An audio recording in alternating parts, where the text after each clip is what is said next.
Alhamdulillah alladzi arsala rasulahu bil huda wa dinil haq. Segala puji bagi Allah Jalla Jalaluh yang telah mengutus Rasulnya dengan petunjuk dan agama yang benar. Liyudhhirahu 'ala ad-dini kullihi walau karihal musyrikun. Agar Allah memenangkan agamanya di atas seluruh agama yang ada walaupun orang-orang musyrik membenci hal itu. Allahumma salli wa sallim wa zid wa barik wa an'im ala sayyidina wa maulana Muhammadin wa ala alihi wa ashabihi ajma'in. Ya Allah, semoga salawat, salam, berkah dan nikmat senantiasa kau curahkan untuk hamba kekasih-Mu, untuk baginda Nabi kita Muhammad alaihi salatu wassalam, dan untuk keluarga beliau, untuk istri-istri beliau, untuk putra-putri beliau, dan untuk seluruh sahabat Nabi. Semoga Allah meridhai kita bersama mereka. Amma ba'd. Ahibbati fillah, pada pagi hari yang indah ini,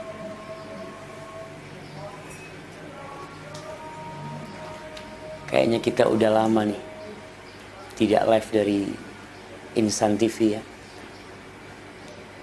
dikarenakan ya beberapa kendala teknis, tapi segala puji bagi Allah kita bisa kembali bersua untuk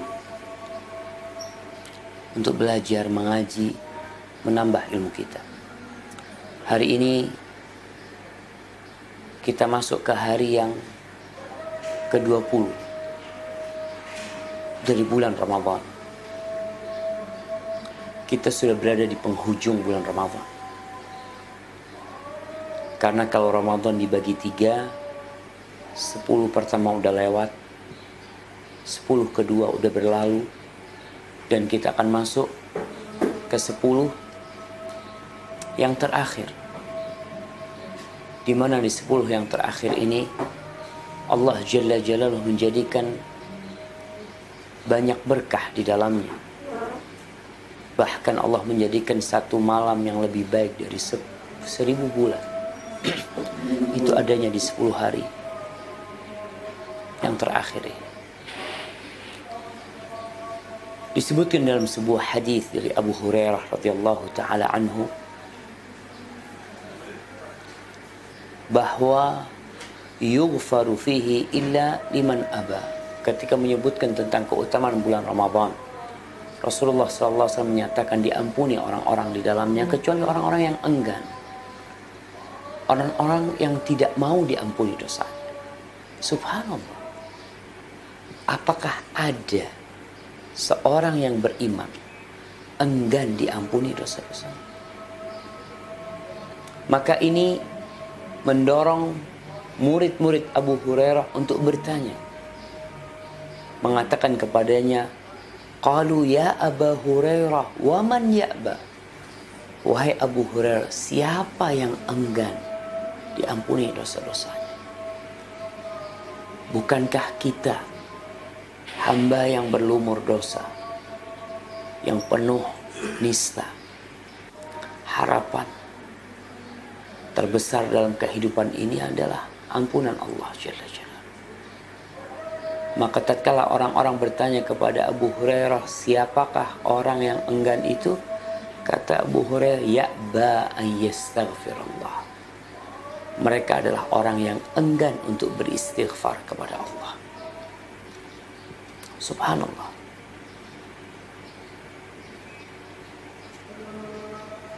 Di dalam banyak hadis, di dalam banyak ayat, ada anjuran-anjuran agar kita beristighfar, memohon ampun dari Allah Jalla Jalaluh. Istighfar adalah amal kebajikan yang paling mulia. Istighfar adalah perbuatan yang paling agung yang bisa menghalangi kita dari sanksi dan ancaman-ancaman Allah. Kita bisa lihat nih, istighfar itu menjadi penutup amal soleh, bukan penutup dosa. Istighfar itu menjadi penutup amal soleh. Coba kita renungkan beberapa amal soleh. Yang pertama, sholat. Kita menutup sholat kita dengan apa? Tatkala kita mengatakan Assalamualaikum warahmatullahi, Assalamualaikum warahmatullahi, kita tutup dengan apa? Astaghfirullah, astaghfirullah. Subhanallah.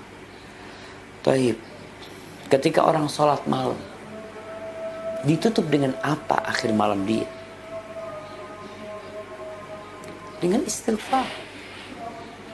Allah mengatakan tentang hamba-hambanya yang menghuni surga. Apa sih kerjaan mereka ketika di dunia?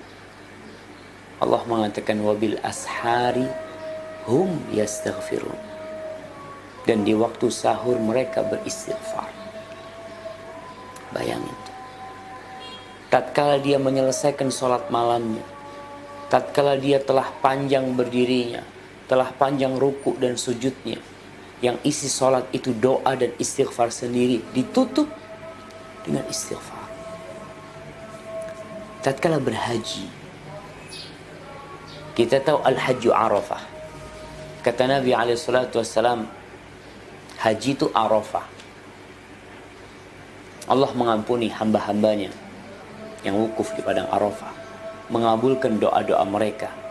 Lalu Allah memperkenankan mereka untuk meninggalkan Arafah menuju Muzdalifah. Apa kata Allah? Thumma afidhu min haitsu afadhan nas wastaghfirullah. Kalian silahkan bergerak bertolak dari tempat orang-orang bertolak dari Arafah. Lalu apa yang dilakukan? Wastaghfirullah. Lalu kalian beristighfarlah kepada Allah. Subhanallah. Dalam sebuah hadis tentang keutamaan haji, kata Rasul sallallahu alaihi wasallam, man hajja falam yarfuth walam yafsuq raja'a ka yaum waladathu ummuh. Barang siapa yang berhaji dan dia tidak melakukan tindakan kefasikan atau ucapan-ucapan yang nista, maka dia akan pulang dari hajinya seperti bayi yang dilahirkan oleh ibundanya, bersih dari dosa. Tapi kenapa disuruh istighfar? Ya, karena itu penutup amal kebajikan. Istighfar menjadi penutup majelis-majelis kita, pertemuan-pertemuan kita. Istighfar. Apabila di majelis itu, di pertemuan itu, di perkumpulan itu, isinya adalah zikir, seperti kajian, seperti kita ngobrol tentang maslahat untuk umat, di situ ada zikrullah. Kenapa ditutup dengan istighfar? Maka istighfar itu seperti stempel yang menutup majelis itu dengan kebaikan pula.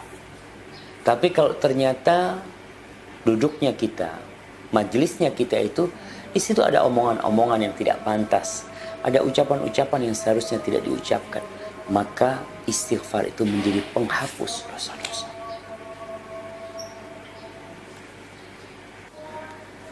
Para jemaah rahimakallah, ketika Rasulullah SAW menyampaikan risalah Allah,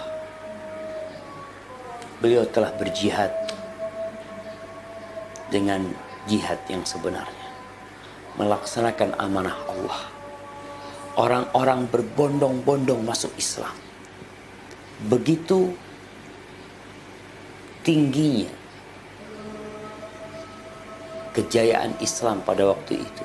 Di akhir hidup Nabi SAW, turun firman Allah, "Idza jaa nasrullahi wal fath wa ra'aitan nas yadkhuluna fi dinillahi afwaja." Apabila datang pertolongan Allah datang kemenangan dari Allah. Dan engkau, yakni Nabi kita Muhammad alaihissalam, dan engkau melihat manusia berbondong-bondong untuk masuk ke dalam agama Allah, fasabbih bihamdi rabbika wastaghfir innahu kana tawwaba. Disuruh apa Nabi?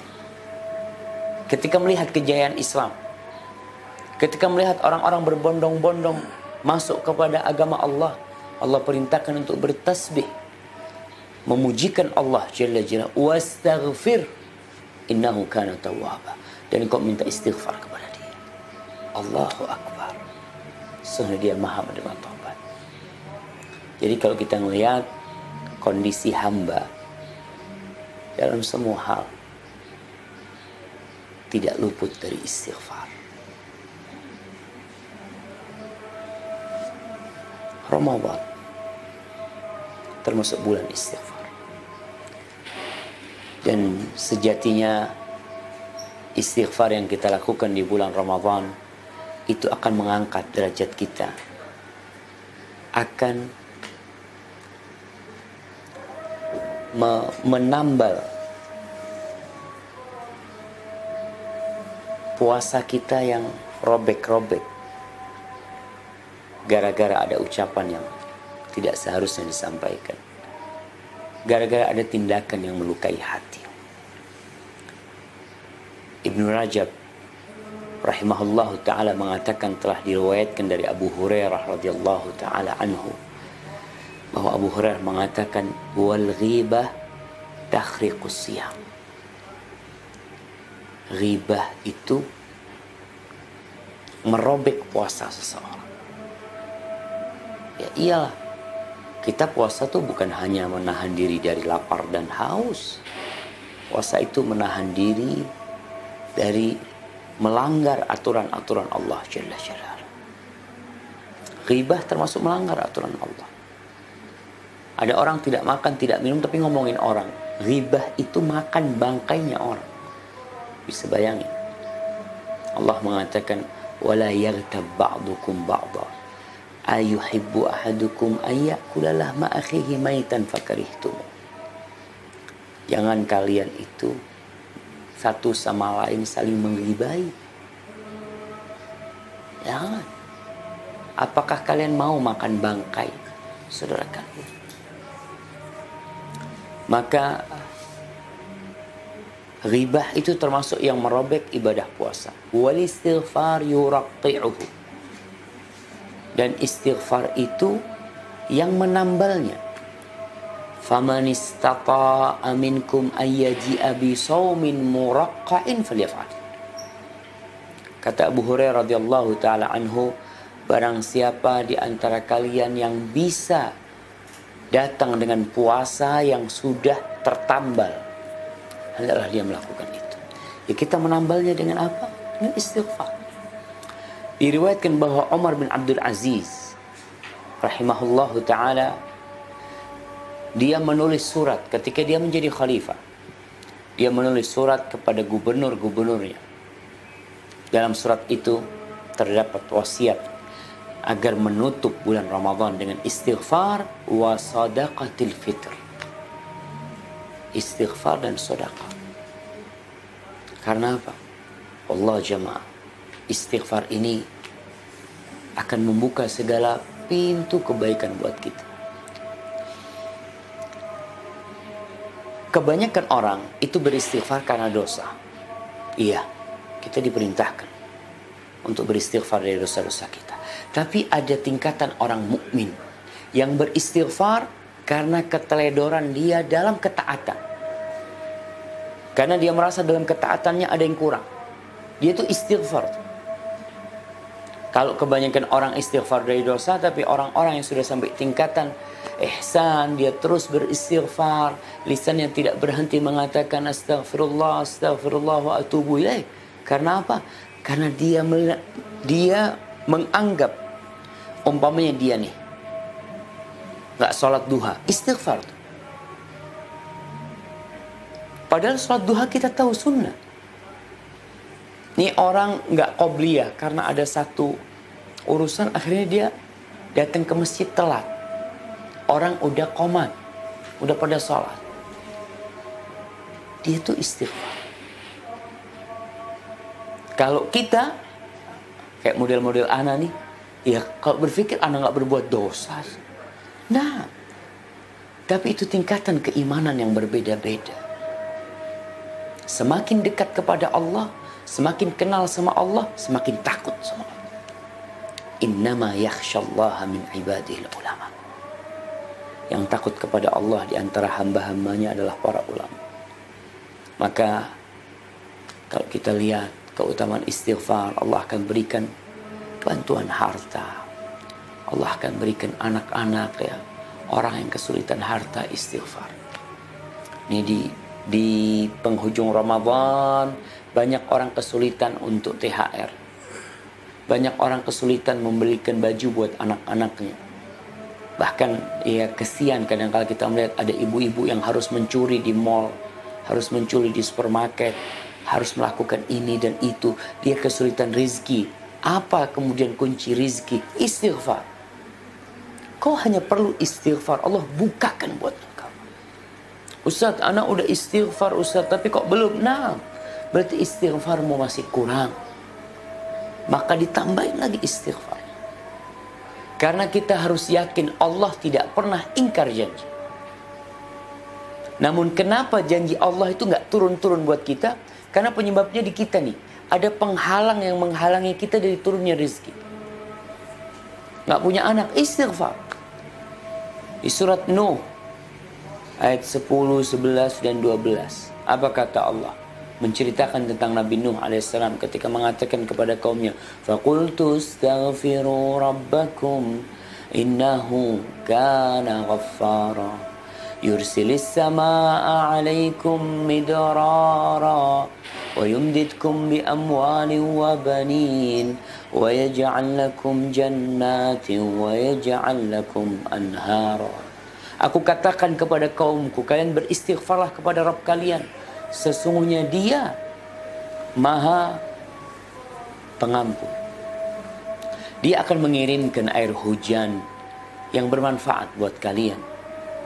Dia akan memberikan kepada kalian harta dan anak-anak dan menciptakan buat kalian kebun-kebun dan sungai-sungai. Allahu Akbar. Istighfar akan mendatangkan kekuatan, mendatangkan nikmat, sebagai tolak bala turunnya rahmat Allah. Allah mengatakan, wa anistaghfiru rabbakum thumma tubu ilaih. Kalian beristighfarlah kepada Rabb kalian, kemudian bertobatlah kepadanya. Yumatti'kum mata'an hasan. Maka Allah akan memberikan kenikmatan kepada kalian, kenikmatan yang baik. Ila ajalin musamma, sampai batas waktu yang ditentukan. Karena kita tahu kenikmatan kita itu akan terputus. Ya, kau yang punya anak akan mati anakmu, atau kau yang akan mati meninggalkan anak-anakmu. Kau yang punya rumah, kau akan meninggalkan rumahmu, atau rumahmu yang hancur dan kau ada di dalam. Allah akan berikan kenikmatan sampai batas waktu tertentu. Wa yu'ti kulli dzi fadlin fadlah. Dan Allah akan memberikan kemuliaan kepada setiap hamba Allah dengan kemuliaan dari dirinya. Dan di lisannya Nabi Hud, Allah berfirman, wa ya qaumi astaghfiru rabbakum thumma tubu ilaih yursilis samaa'a 'alaikum midrara wa yazidkum quwwatan ila quwwatikum. Untuk istighfar akan memberikan kekuatan kepada kalian, menambahkan kekuatan. Orang yang sakit-sakitan, yang lemah, ya Allah Ustaz, anak ini nggak kuat, macam-macam, istighfar. Duduk istighfar, berdiri istighfar, tiduran istighfar. Jadilah hamba-hamba yang senantiasa beristighfar kepada Allah. Dan yang terakhir, Luqman Al-Hakim pernah berpesan kepada putranya. Kita tahu Luqman, Allah berikan hikmah kepada dia. Apa pesan Luqman kepada anaknya? Ya bunayya, awwid lisanakal istighfar. Wahai ananda, biasakan lisanmu istighfar. Biasakan. Fa inna lillahi sa'atin la yuraddu fihinna sa'ilan, la yaruddu fihinna sa'ilan. Sesungguhnya Allah itu memiliki waktu-waktu, di waktu itu Allah tidak menolak permintaan orang yang memohon kepadanya. Jadi kita kalau terus istighfar, kita insya Allah akan dapat tuh waktu Allah mengabulkan doa kita. Tapi kalau kita istighfar jarang, ketika berbuat dosa baru istighfar. Padahal waktunya mungkin bukan waktu mustajab. Maka biasakan lisan kita beristighfar dan rasakan kenikmatan orang yang beristighfar, nikmat-nikmat Allah, dan Allah tidak pernah ingkar janji. Barakallahu fikum. Tapi kita mungkin akan masuk ke sesi tanya jawab. Mungkin ada beberapa pertanyaan yang udah masuk ya. Masya Allah. Nah, ini ada pertanyaan yang pertama mengatakan, Assalamualaikum. Saya seorang pemuda umur 26 tahun. Saya seorang cacat fisik. 3 tahun yang lalu saya kecelakaan dan harus diamputasi kedua kaki. Iman saya kacau, Ustaz. Kadang masih tidak terima, kadang bersyukur karena masih dikasih kesempatan. Saya mau tanya Ustaz, apa kaki saya bisa sebagai penghapus dosa yang lalu? Mohon motivasi juga Ustaz untuk menguatkan iman bagi seorang yang cacat. Barakallahu fiik. Subhanallah jemaah. Ya. Dunia ini kenikmatannya akan berlalu. Kesulitannya akan berlalu. Maka bagi yang bertanya ini, ingatlah bahwa tatkala Allah memberikan musibah kepada seseorang, seperti memberikan musibah kepada engkau, akhirnya kau harus cacat seumur hidup, maka ketahuilah itu salah satu tanda cinta Allah kepada hambanya. Rasulullah SAW mengatakan, "Idza ahabballahu 'abdan ibtalah." Apabila Allah cinta kepada hambanya, Allah akan kasih bala tuh orang, sehingga dia ingat kepada Allah. Maka dengan kedua kakimu, mudah-mudahan itu jadi penghapus dosa. Iya, itu menjadi penghapus dosa yang akan mengangkat derajatmu kelak pada hari kiamat. Rasulullah SAW menjelaskan tentang kisah di hari kiamat nanti. Yawaddu ahlul afiyati yawmal qiyamah anna juludahum quridat bil maqarid lima yarawna min thawabi ahlil bala. Orang-orang yang hidup di dunia dalam afiah, dalam keselamatan, kesembuhan, kelak pada hari kiamat, tatkala mereka melihat pahala yang Allah berikan kepada orang-orang yang senantiasa dikasih bala di dunia, mereka ingin kulit mereka itu digunting-gunting jamaah, agar dia dapat pahala mereka. Maka tatkala engkau dapat cobaan seperti itu, Masya Allah, engkau bersabar, engkau beristighfar, engkau menerima. Fa inna ma'al usri yusra. Inna ma'al usri yusra. Pasti itu bersama kesulitan ada kemudahan. Dan kau lihat, dengan kau tidak bisa berjalan, dengan terbatasnya aktivitasmu, mudah-mudahan engkau bisa lebih dekat sama Allah. Mungkin dulu kakimu berangkat ke tempat maksiat, sekarang engkau tidak bisa lagi, tapi tetap engkau diuji. Apakah engkau bersabar atau tidak? Kesabaran sebenarnya itu ada 3. Yang pertama, kesabaran melaksanakan ketaatan. Dan ini kesabaran yang lebih mulia daripada kesabaran terkena musibah. Melaksanakan perintah Allah. Kesabaran kedua, menjauhi larangan Allah. Dan yang ketiga, sabar terpaksa. Jadi yang ketiga ini sabarnya engkau terpaksa. Tapi ada sabar pilihan, mendekatkan diri kepada Allah dan menjauhi kemaksiatan. Jadi lihatlah, sebagian ulama itu Masya Allah, ada yang buta, tidak bisa melihat sepanjang hidupnya. Dan kau alhamdulillah musibahmu cuma di kaki. Ada orang yang musibahnya di kaki dan di tangan, di kepalanya, yang cacat seumur hidup, tidak bisa berbuat apa-apa, dia koma. Ada yang musibahnya lebih parah dari itu ketika musibahnya di agama. Ketika dia diuji dengan narkoba, tidak sholat, na'udzubillah, dengan musibah-musibah seperti itu, maka kau bersyukur kepada Allah, di mana Allah tidak menjadikan musibahmu lebih berat dari itu. Kau bersyukur kepada Allah karena musibahmu tidak di agamamu, tidak di keimananmu. Dan sekarang kau diuji di keimananmu. Dan yang ketiga, engkau masih bisa bersabar menghadapi musibah ini. Barakallahu fikum. Nah, Ustaz, istighfar itu dilafalkan atau boleh dalam hati saja? Misalnya sambil tiduran tapi beristighfar di dalam hati. Taib, hati kita ada amalan-amalan hati. Amalan-amalan hati itu rasa takut kepada Allah. Kemudian rasa cinta, harap, itu di hati. Adapun zikir yang berupa istighfar itu di lisan diikuti dengan di hati. Jadi tatkala engkau tiduran, engkau beristighfar dengan lisanmu dan hati tentunya ikut. Karena pada hakikatnya lisan ini mighrafah. Lisan itu gayung yang menggayung dari dalam hati. Jadi ketika hatimu beristighfar, takut kepada Allah, maka lisanmu mengucapkan istighfar. Rasulullah SAW ketika beliau tidur malam, tidak pernah beliau bergerak pindah posisi kecuali lisan beliau penuh dengan zikrullah. Adapun hatinya jangan ditanya hati Nabi SAW. Jadi yang namanya zikir itu dari hati keluar di lisan. Zikirnya termasuk amalan lisan, istighfarnya termasuk amalan lisan. Adapun amalan hati tadi rasa takut kepada Allah, rasa cinta kepada Allah. Maka kau istighfar sambil tiduran ya, hatimu pun rasa takut dan lisan mengatakan astagfirullah, astagfirullah, astagfirullah. Barakallahu fikum. Nah, Assalamualaikum Tat, apa istighfar juga bisa mendatangkan jodoh? Masya Allah. Ini pertanyaan orang-orang yang jomblo.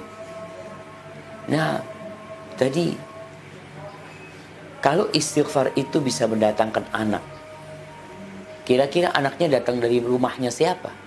Datang anak gitu. Dari dengan datangnya istri. Maka ketika kau beristighfar, Allah mengatakan wa yumditkum bi amwalin wa banin. Allah berikan tambahan kepada amwal, harta. Dan harta itu nggak harus banyak jemaah. Tapi harta adalah yang bermanfaat buat kita. Kau punya uang 1 miliar, tapi nggak barokah. Larinya ke tempat yang tidak diridhoi Allah. Tapi kau punya uang 1 juta, Masya Allah bisa punya anak, bisa punya istri. Maka kalau dikatakan istighfar bisa mendatangkan jodoh, insya Allah kau terus beristighfar dan husnudzon sama Allah. Ada orang-orang yang suudzon, biasanya nggak dikasih sama Allah. Kita diperintahkan untuk berhusnudzon karena Allah tidak pernah ingkar janji. Allah selalu menepati janjinya. Namun kitanya yang kadang kala ketika Allah mengatakan waman yattaqillaha yaj'al lahu makhrajan. Barang siapa bertakwa kepada Allah, Allah akan jadikan buat dia makhrajan, jalan keluar. Allah akan jadikan. Terus kalau kita belum dapat jalan keluar, ana Ustaz udah berapa tahun nunggu pasangan belum datang-datang. Mungkin kau punya sesuatu yang menjadi penghalang sampainya air ke kulitmu. Seperti orang yang berwudu, dia usap tangannya dengan air, tapi wudunya tidak sah.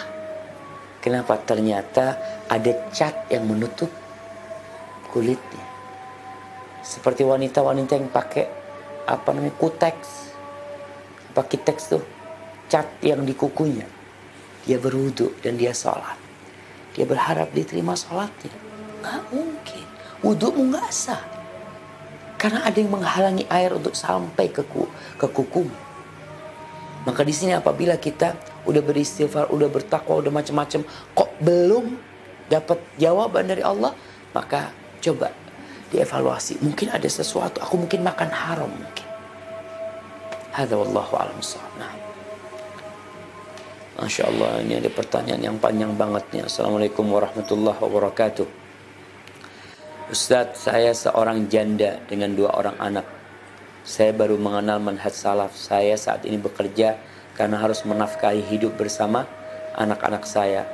Walaupun sebenarnya saya ingin sekali tidak bekerja di kantoran, karena anak-anak saya masih kecil dan membutuhkan saya sebagai ibunya di rumah. Namun mantan suami saya kurang bertanggung jawab. Apakah boleh?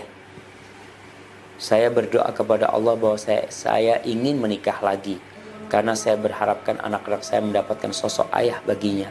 Karena mantan suami saya tidak bisa berlaku seperti seorang ayah pada umumnya, karena fitrahnya menyimpang.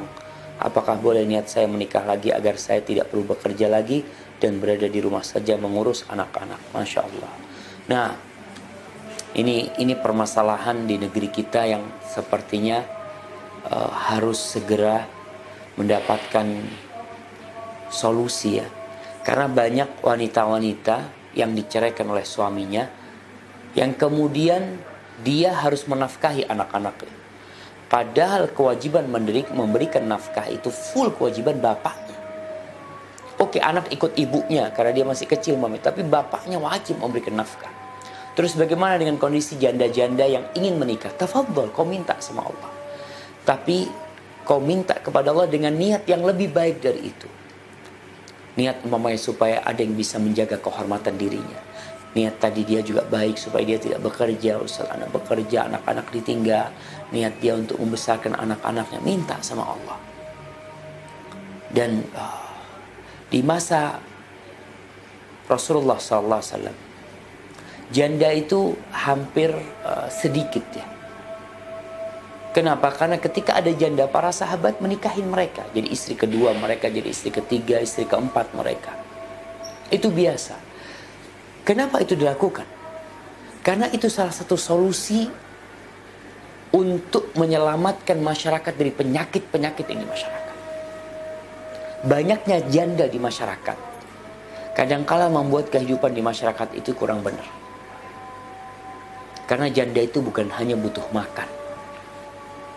Dia kalau butuh makan mungkin dia bisa kerja sendiri. Tapi dia membutuhkan sesuatu untuk memenuhi hasrat dia. Dengan adanya yang menikahi mereka, maka insya Allah makmurlah jemaah. Ingat, kita nih hidup fid dunya hasanah wa fil akhirati hasanah. Jangan cuma mau senang di dunia. Kau mau senang di dunia, di akhirat nanti kau mendapatkan azab, na'udzubillah min dzalik. Tapi kita memang kata Allah Jalla Jalla, apa kata Allah? Bal tu'thiruna al-hayatad dunya. Kan lebih mengutamakan kehidupan dunia. Barakallahu fikum. Nah, bismillah Ustaz, boleh tidak ana membatasi komunikasi dengan kerabat yang suka merendahkan ana karena cadar yang ana gunakan? Ana selalu direndahkan di depan orang. Kalau perkara karena ana ada tingkah dan sikap ana yang berkenan, ana ikhlas ditegur. Tapi kalau sudah menyangkut pakaian syar'i yang ana gunakan dihina, ana nggak terima Ustaz. Selalu aja ada yang salah dari sikap ana. Ana diam salah, bicara juga lebih salah. Apa yang harus ana lakukan Ustaz? Jazakallah khair. Kayaknya nanti harus banyak istighfar. Minta ampun sama Allah Jalla Jalaluhu. Rasulullah SAW mengatakan, alladzi yukhalitun nas wa yasbir ala adahum khairun minalladzi la yukhalitun nas wa la yasbir ala adahum. Kita ingin menjadi orang terbaik di depan Allah Jalla Jalla. Maka di antara langkah-langkah untuk menjadi manusia yang lebih baik, kata Nabi SAW, orang yang bergaul dengan manusia, apalagi dengan kerabatnya, dan dia sabar disakiti oleh mereka. Sabar disakiti oleh mereka, diganggu sama mereka. Itu lebih baik daripada orang yang tidak bergaul dengan manusia, yang menutup diri dengan kerabatnya, dan tidak sabar diganggu sama mereka. Apa yang anti rasakan? Itu sebuah gangguan yang sangat kecil sekali apabila dibandingkan dengan gangguan atau lautan dan samudra gangguan yang diterima oleh Rasulullah SAW.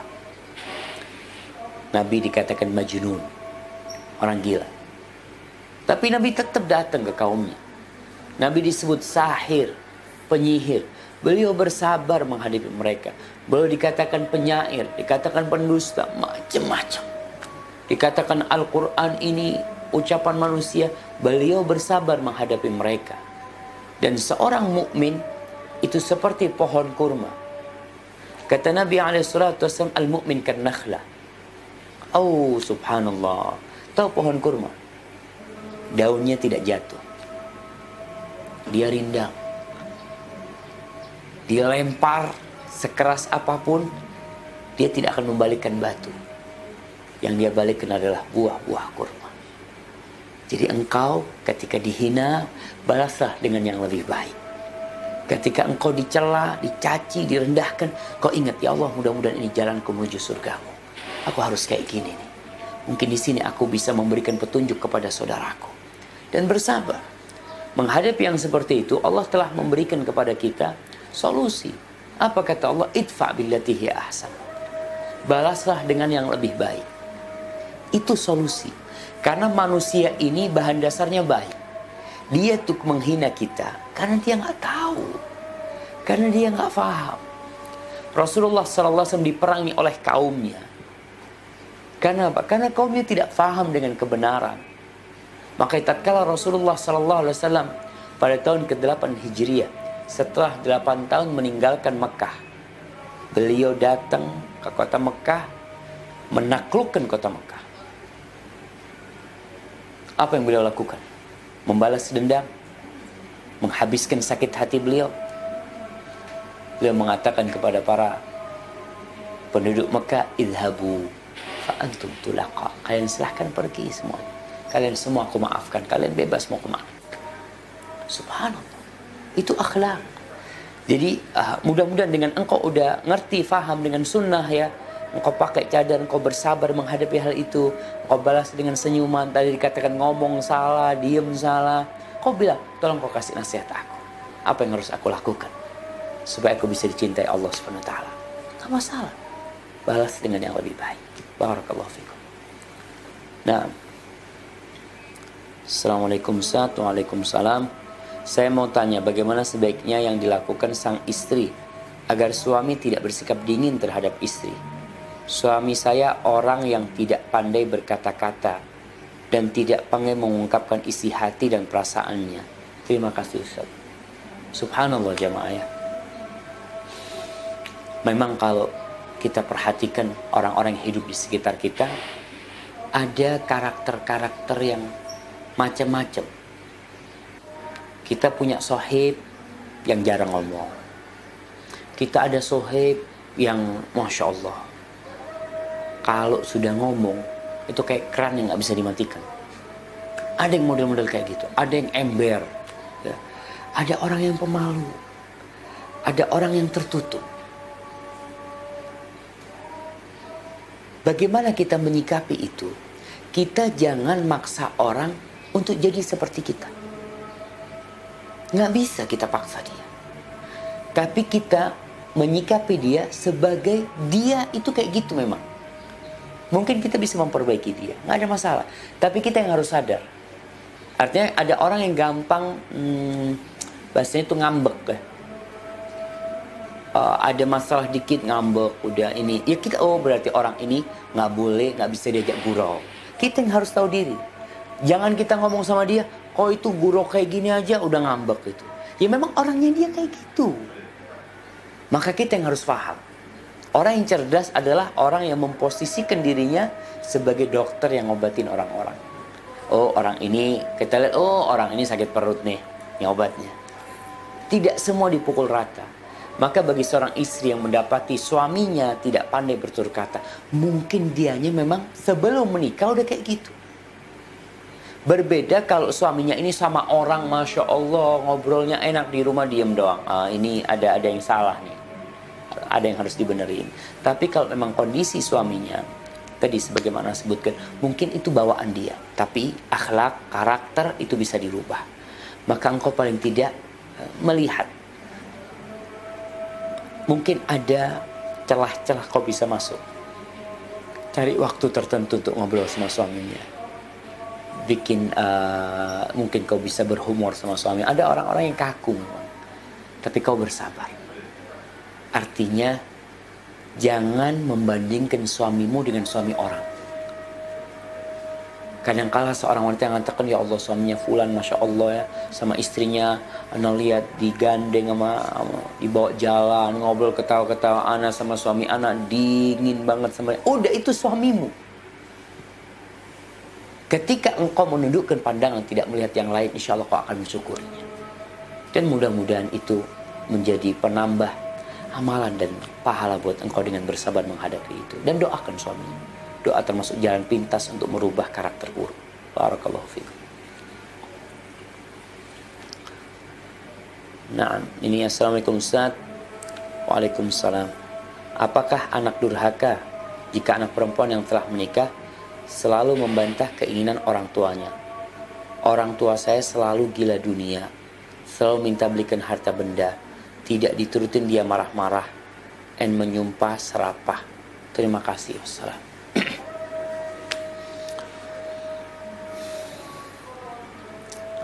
Allah berwasiat kepada kita agar kita berbuat baik kepada orang tua. Wasainal insana biwalidayhi ihsana. Wasiat dari Allah. Dan Allah memerintahkan agar anak itu tidak membantah permintaan orang tuanya selama dia mampu memberikan. Dia mampu berikan. Allah mengatakan wa qadha rabbuka alla ta'budu illa iyyah wa bil walidayni ihsana. Imma yablughanna 'indaka al-kibara ahaduhuma aw kilahuma fala taqul lahumā uffin wa la tanharhumā wa qul lahumā qawlan karīmā. Maka tatkala kita mendapatkan orang, ini anak perempuan udah nikah. Lihat, kalau ternyata anak perempuan ini punya harta dan dia bisa berbagi sama orang tuanya, artinya dia tidak ambil harta suaminya. Dia mungkin dikasih sama suaminya. Dia tahu orang tuanya butuh, maka dia berikan dari apa yang dia miliki. Itu termasuk kebaktian dia. Tapi kalau si orang tua memaksa anak perempuannya untuk minta sama suaminya, untuk ambil sama suaminya, sedangkan sebenarnya kebutuhan orang tua itu tidak urgen, maka sang anak minta maaf sama orang tua.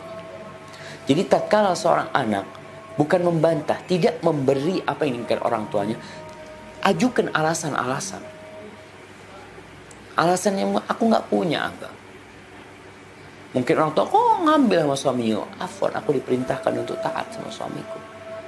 Kalau suamiku ngasih sama aku, mungkin aku bisa berbagi sama ayah.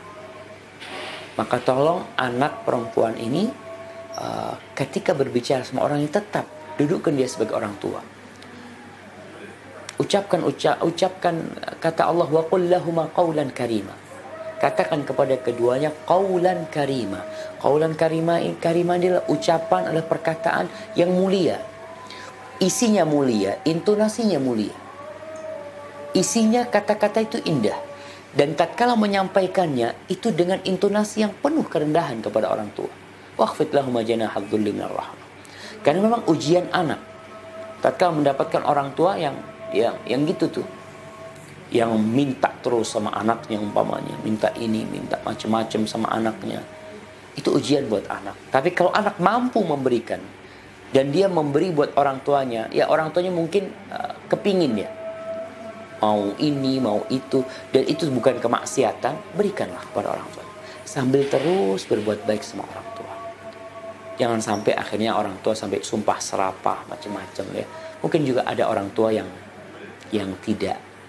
tidak berpendidikan agama yang cukup ya, sehingga muncul yang seperti itu. Baik, barakallahu fikum. Mungkin ini baik, ada pertanyaan. Assalamualaikum Ustaz. Waalaikumsalam. Ana mau tanya,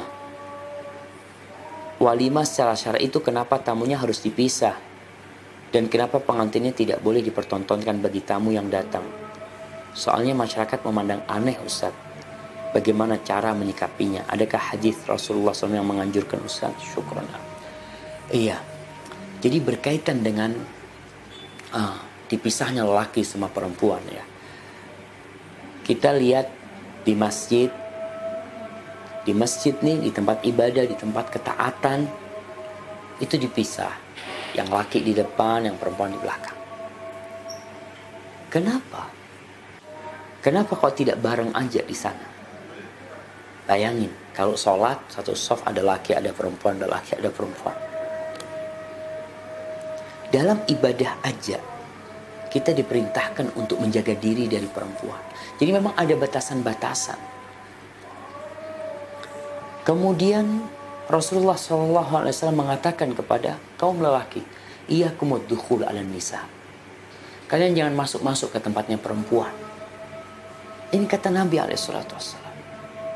Akhirnya ada seorang sahabat yang bertanya, Ara'aital ham. Ya Rasulullah, bagaimana kalau yang masuk ini bukan orang biasa tapi iparnya? Kata Nabi alaihissalatu wassalam, alhamu al-maut.